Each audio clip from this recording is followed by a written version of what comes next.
Villagers are constantly being threatened by miscreants, wondering how long the BSF will protect them. आज के दिन भी जो लोग वहां पर हैं वो डरे हुए हैं कि BSF अगर यहां से हटाई गई तो हमें मार दिया जाएगा। ये है अच्छा वातावरण जिसकी आज आप दुहाई दे रहे हैं। लेकिन सुधांशु त्रिवेदी, यहां पर मानव जायसवाल ने कहा है ये मामला सब जुडिस है, उस पर आप राजनीति क्यों कर रहे हैं, उसमें आप हिंदू मुस्लिम क्यों ला रहे हैं, पहलगाम से क्यों जोड़ रहे हैं। वो इस बात पे टिप्पणी करना ही नहीं चाहते। राजनीति मत कीजिए, न्याय कोर्ट करेगा। सुधांशु त्रिवेदी। हाँ बिल्कुल। पहली बात, पश्चिम बंगाल के मुद्दों को हिंदू मुस्लिम से किसने जोड़ा? वक्फ बोर्ड के आंदोलन के समय मौलवियों के बीच में ममता जी गई, दूसरे समुदाय के बीच में नहीं गई कभी।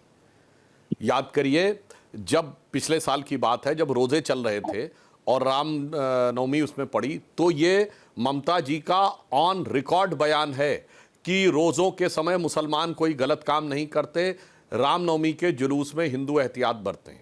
नंबर 3, ममता जी का ऑन रिकॉर्ड स्टेटमेंट है, कोई वीडियो जाके चेक कर ले, तुम्हें अल्लाह की कसम है। ये ममता जी अल्लाह की कसम क्यों बोलने लगी?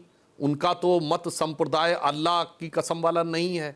अब आइए, उससे पहले बरसों पहले की बात है जब मुहर्रम के जुलूस के लिए रोक दिया गया था और पिछले विधानसभा चुनाव 2021 में तृणमूल कांग्रेस के मुख्य रणनीतिकार का भी ऑन रिकॉर्ड दिया गया बयान है कि हमारी तो गिनती ही 30% से शुरू होती है। अब ये 30% किसके लिए था, ये सारी बात ये 4 फैक्ट देखिए और उसके बाद समझ में आ जाता है। अब मैं कहना चाहता हूं पहलगाम के साथ क्यों, पूरे कश्मीर के साथ कैसे जुड़ता है। जो एक बात होती है कि बंगाल का एक हिस्सा कश्मीर के नक्शे कदम पे जा रहा है, ये 11 अप्रैल की घटना है। 11 अप्रैल दिन कौन सा था?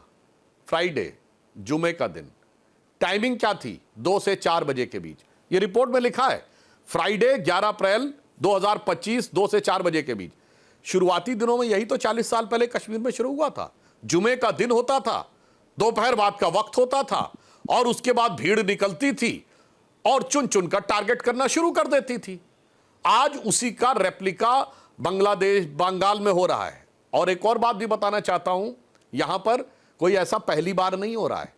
ये पश्चिम बंगाल में जो लोग कहते हैं इतिहास नहीं सीखो, इतिहास की बात क्यों करते हो, इतिहास दोहराया जा रहा है।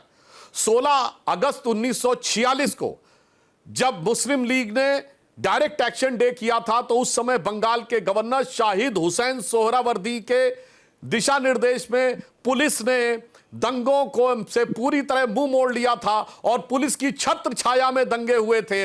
आज 80 साल के बाद लगभग उसी नक्शे कदम पे इतिहास दोहराया जा रहा है। पुलिस की छत्र छाया में वही बंगाल है, वही मुर्शिदाबाद है, वही पुलिस की व्यवस्था है। बस चेहरा जो है शाहिद हुसैन सोहरावर्दी से हटकर, मुस्लिम लीग से हटके तृणमूल कांग्रेस हो गई है और ममता बनर्जी जी हो गई हैं। तो अब ये इम्तिहान है ममता बनर्जी जी का कि वो दिखाएं कि उनके दिल में ममता ईमानदारी से है बंगाल के सारे लोगों के लिए, और ममता का थोड़ा बहुत हिस्सा हिंदुओं के लिए भी है। बंगाल की जनता टकटकी लगाकर ये देख रही है और इसका उत्तर पाना चाहती है। पहले तो मैं सुधांशु जी को बहुत बहुत नमस्कार करना चाहता हूं। बहुत अच्छी बात आपने करी, आपने कश्मीर की याद दिला दी। 1990 में जब यही वातावरण हुआ था कश्मीर में, जो आप आज उसको तुलनात्मक कर रहे हैं, किसकी सरकार थी सुधांशु जी? सिंह जी की सरकार, टूटी फूटी सरकार। समर्थन किसका? आपतन किया जहां हमारे हिंदू भाइयों बहनों को घर से निकाला जा रहा था, आपने वो सरकार नहीं गिराई। आपने वीपी सिंह को बोला नहीं कि राफ उतारो, मिलिट्री उतारो, क्योंकि आप हम हिंदुओं के ऊपर वोट की पॉलिटिक्स करते हैं। हम मरेंगे नहीं तो आपको वोट मिलेगा नहीं। यह है आपकी रणनीति और राजनीति और कूटनीति और अंग्रेजों की अनुयायी, अंग्रेजों की पहरादारी करने वाला का मुखौटा गिरेगा। देश जागरूक हो रहा है।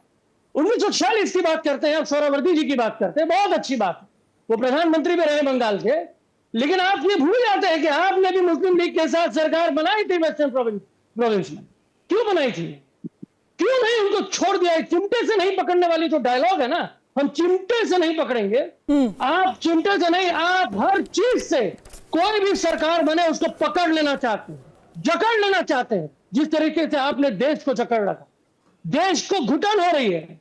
ये हिंदू मुस्लिम जाति की लड़ाई, धर्म की लड़ाई, भाषा की लड़ाई आप लड़ाना चाहते हैं। पर आप धर्म की अंग्रेजों लड़ाई की तो लड़ाई हुई है, नहीं है आपसे ना मानव अपेक्षा और कुछ कर ही नहीं जा जायसवाल। सकती। मानव जायसवाल, और मैं फिर से रिपोर्ट का जिक्र करूंगी। रिपोर्ट में तो लिखा हुआ है कि जो हिंदू घर थे उनको चिन्हित करके उनके ऊपर हमला किया गया। तो इसको कोई एंगल देने की ना जरूरत है ना कोई कोशिश कर रहा है। ये तो खुद जो लोग पीड़ित है, जो लोग कैंपों में इस वक्त है, खुद वो बयां कर रहे हैं कि हमारे साथ क्या किया गया है। और उसके अंश में भी आपको दिखा देती हूं कि इस रिपोर्ट में क्या क्या लिखा गया है, किस तरीके से लोगों को चिन्हित किया गया। और बाय द वे, ये बात सिर्फ रिपोर्ट में नहीं कही गई है, इसको जब कोर्ट के सामने रखा गया है मानव जी, तो कोर्ट ने भी यही टिप्पणी की है अपने ऑर्डर में कि a certain section of society the state government has been unable to protect, यानी कि अपने समाज के एक धड़े को सरकार प्रोटेक्शन नहीं दे पाई है। क्या लिखा गया इस रिपोर्ट में, वो पढ़ के सुनाती हूं। हिंसा के दौरान हिंदुओं को टारगेट किया गया।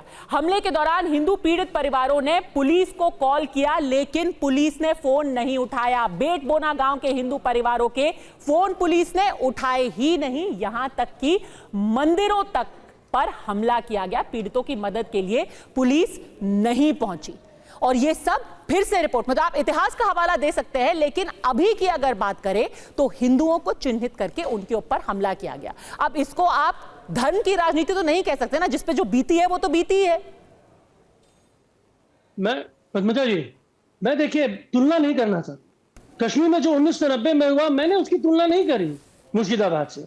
आपके और मेरे जो सहपाठी हैं, मेरे जो गुरु हैं, गुरु तुल्य व्यक्ति जो है, उन्होंने उसकी तुलना करी। लेकिन जब तुलना करी तो उनको तो सच बोलना पड़ेगा ना कि भाई उन्होंने वीपी सिंह की सरकार को क्यों नहीं क्वेश्चन किया, क्यों नहीं उसको जकड़ा, उस क्यों वक्त नहीं आपने उनकी क्यों सरकार हाथ गिरा झाड़ी? दी। इनकी रथ यात्रा रोती जाती है तो सरकार गिर जाती है। लेकिन जब हमारे हिंदुओं को बलायन हो रहा था, हिंदुओं को मारा जा रहा था, तब हमारी इन्होंने सरकार को क्यों नहीं गिराया? ठीक है, वो जवाब देंगे, पर फिर आप जरूर बताइएगा कि आपकी पुलिस ने फोन क्यों नहीं उठाया, क्योंकि फोन करने वाले, मदद मांगने वाले क्या हिंदू थे? सुधांशु त्रिवेदी। मैं मानव जी को याद दिला देना चाहता हूं, कश्मीर में 1990 में नहीं हुआ था। सारे दर्शक जाके चेक कर लें, इंदिरा गांधी की सरकार थी, इंडिया ने 83 का वर्ल्ड कप जीता। उसके बाद इंडिया का पहला वनडे इंटरनेशनल अक्टूबर में, शायद 16 अक्टूबर 1983 को श्रीनगर में हुआ, भारत और वेस्ट इंडीज के बीच में। और उस मैच में पाकिस्तान जिंदाबाद के नारे लगे, उस मैच में भारतीय खिलाड़ियों के ऊपर बोतलें फेंकी गई, मैच बीच में रोक देना पड़ा। अरे भाई, तब तो आयरन लेडी की सरकार थी। और 83 के बाद यह स्थिति बन गई कि 84 के बाद कश्मीर में फिल्मों की शूटिंग बंद हो गई, डर के मारे हालात ये हो गया। और जस्टिस नीलकंठ गंजू की हत्या, हाई कोर्ट के जज की हत्या तब हुई जब राजीव गांधी इस देश के प्रधानमंत्री थे। 400 सीटें लेकर हाई कोर्ट के जज की लाश को छूने कोई नहीं आया, क्योंकि लोगों को डर था कि जो लाश को छुएगा उसे भी गोली मार दी जाएगी। मानव भाई, आप जब तथ्य रखें तो यह भी ध्यान कर लें, वीपी सिंह की सरकार आई 4 दिसंबर 1990 और यह हिंदुओं का नरसंहार हुआ जनवरी 4 दिसंबर 1989 और पहला first week of January and second week of January में हुआ। मतलब सब कुछ 1990। इसे जानते हैं संस्कृत में क्या कहते हैं? काकतालीय न्याय।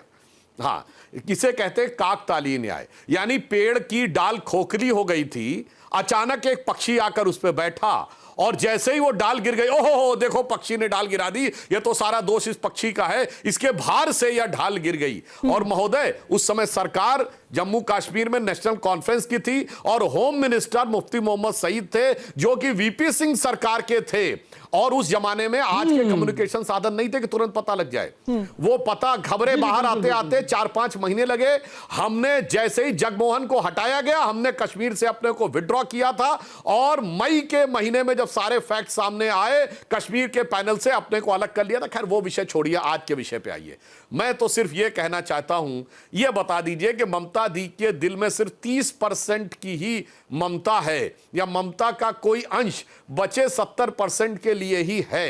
अन्यथा सिर्फ एक ही से मिलना, एक ही की मिजाज पुरसी करना और पुलिस का यह दौर होना कि वो एक की सुनेंगे दूसरे की नहीं सुनेंगे, ये किस मुकाम तक लेकर जाएगा? क्या ये कलकत्ता को भविष्य का ढाका बनाने के मुकाम पे नहीं ले जा रहा है? और रही बात स्त्री की मुस्लिम लीग की बात, तो मैं बता देना चाहता हूं 1941 में आज के बांग्लादेश यानी पूर्वी बंगाल में जो सरकार बनी थी वो मुस्लिम लीग के साथ नहीं बनी थी, फजरुल हक की प्रजा कृषक पार्टी के साथ बनी थी। 1946 में फजरुल हक ने मुस्लिम लीग ज्वाइन कर ली। अब देखिए साहब, ये जो है विपक्ष का प्रोपेगेंडा रहता है कि वो 1946 में मुस्लिम लीग में बने तो 1941 की उनकी पार्टी को मुस्लिम लीग बनाने का प्रयास करते हैं। अब कोई भी दर्शक जाके इस फैक्ट को चेक कर सकते हैं।